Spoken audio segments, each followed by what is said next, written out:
As Forças Armadas do Brasil monitoram, claro, a situação de tensão na fronteira com a Venezuela, ainda mais após os exercícios militares americanos no espaço aéreo da Guiana. Assunto do nosso repórter Bruno Pinheiro. Bruno, bem-vindo, boa noite para você. Aliás, na possibilidade de um conflito real, qual é a estrutura das tropas brasileiras? O país dispõe de tanques, aeronaves e tecnologia para enfrentar, eventualmente, um inimigo? Oi, Tiago, vamos lá. O que eu ouvi com as minhas fontes? Existe um planejamento, mas não existe infraestrutura. A você uma ótima noite, sempre uma alegria, uma honra e uma satisfação. Hoje, durante o dia, conversei com alguns militares das Forças Armadas, do Exército, sendo mais exato, que estão envolvidos diretamente nesta ação de enviar um reforço, um apoio até a divisa da Venezuela, até Roraima, nesta região ali. Diversos homens, cerca de 600 militares já estão nesta região.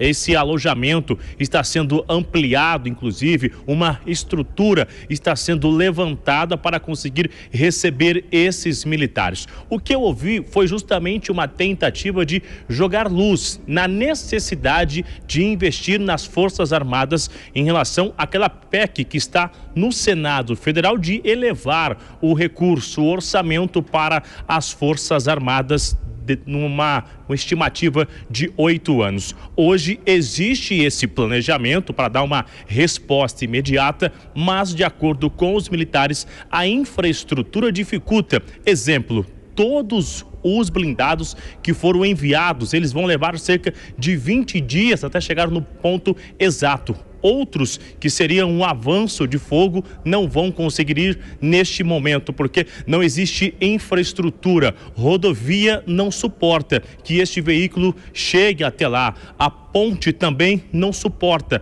porque é peso demais. Não tem uma qualidade nem numa ferrovia, nem também numa rodovia. Usar as aeronaves. Fiz um questionamento. Não existe um suporte também, não haveria aviões suficientes para levar, ou seriam diversas viagens até chegar a esse local. Então, essa resposta imediata acaba sendo dificultada por conta da infraestrutura. E é justamente esse argumento que está sendo usado no Congresso Nacional para conseguir aumentar o orçamento das Forças Armadas. Hoje, um pouco mais cedo, no horário do almoço, o ministro José Múcio Monteiro conversou com jornalistas nesta mesma linha sobre investimentos e também sobre uma resposta das Forças Armadas em um eventual conflito.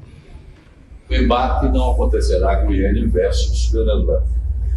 E o Brasil não vai se envolver em hipótese nenhuma, o presidente está consciente disso, nós já reforçamos, temos uma fronteira, eles só chegarão a Guiana passando, se passasse o território brasileiro, e nós não vamos permitir em hipótese nenhuma.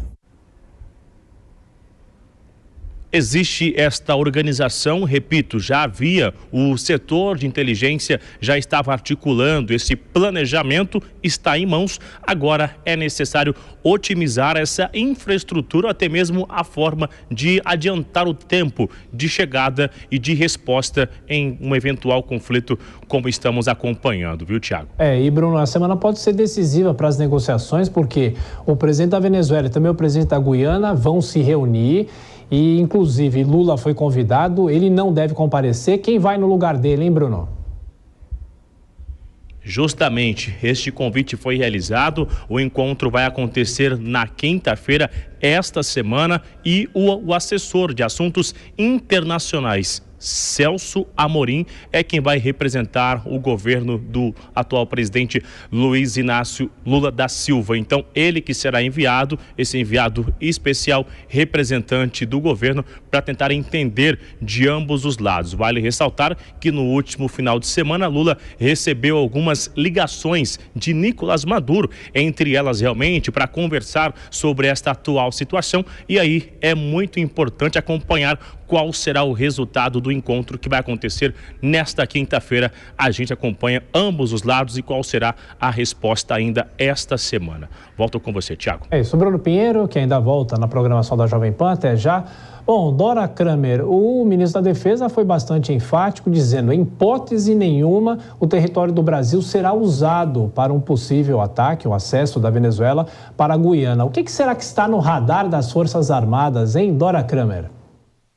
Pois é, tem vários cenários que as Forças Armadas, porque tem a área diplomática oficialmente diz que não acredita em qualquer invasão, em o que eu estou chamando de vias de fato, né? Que o Maduro vá às vias de fato ali na região. Mas a área militar traça vários cenários, todos sigilosos, mais ou menos todos. Eu consegui saber olha só, aventa-se a possibilidade entre os militares da Venezuela invadir o território da Guiana por mar, né, não por terra, nessa hipótese ninguém pensa, e ali fincar uma bandeira, num gesto teatral de como quem toma o território, tá? Isso é um dos cenários desenhados, acham que pode ser possível. Aí se você pergunta, mas cá, não seria só bravata?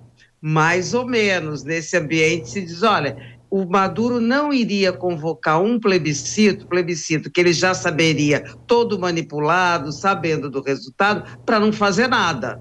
Não ia pedir uma visita a Moscou, se não fosse para pedir uma ajuda, ainda que não receba materialmente nada, ou uma foto, né, já dá um sinal de simbolismo. Então, por isso é que tem esses cenários são traçados. É claro que isso também não significa que não possa haver uma dissuasão diplomática, mas nesse ambiente militar se considera que, por hora, não há disposição de Maduro de recuar, de ouvir apelo do presidente Lula, por mais que o presidente seja aliado dele, porque ele tem uma agenda própria.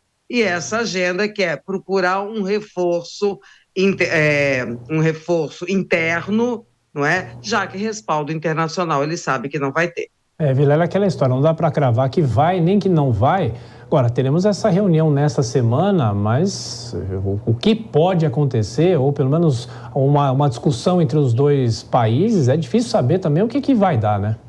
Exato, Tiago. Nós já temos um indicativo que é muito ruim. O fato de Maduro ter feito essa consulta popular, essa consulta com cartas marcadas, porque todos nós já sabíamos, já imaginávamos qual seria o resultado, e isso acaba desmontando aquele discurso que foi referendado pelo próprio presidente Lula, de uma certa normalidade na Venezuela, de que não seria um regime ditatorial. Isso ficou escancarado. Agora, com essa potencial invasão, com essa expectativa de invasão, nós vemos, além de cair por terra esse discurso do presidente brasileiro, mas nós vemos a possibilidade do Brasil perder o próprio protagonismo no território latino-americano, que é o protagonismo que foi conquistado historicamente e que se alicerçou especialmente nos últimos 30 anos, quando o Brasil conseguiu deslanchar na liderança do continente em relação à Argentina. Então eu vejo que a expectativa é uma expectativa de colocar em xeque não apenas a liderança de Lula, mas especialmente a liderança do Brasil no contexto latino-americano.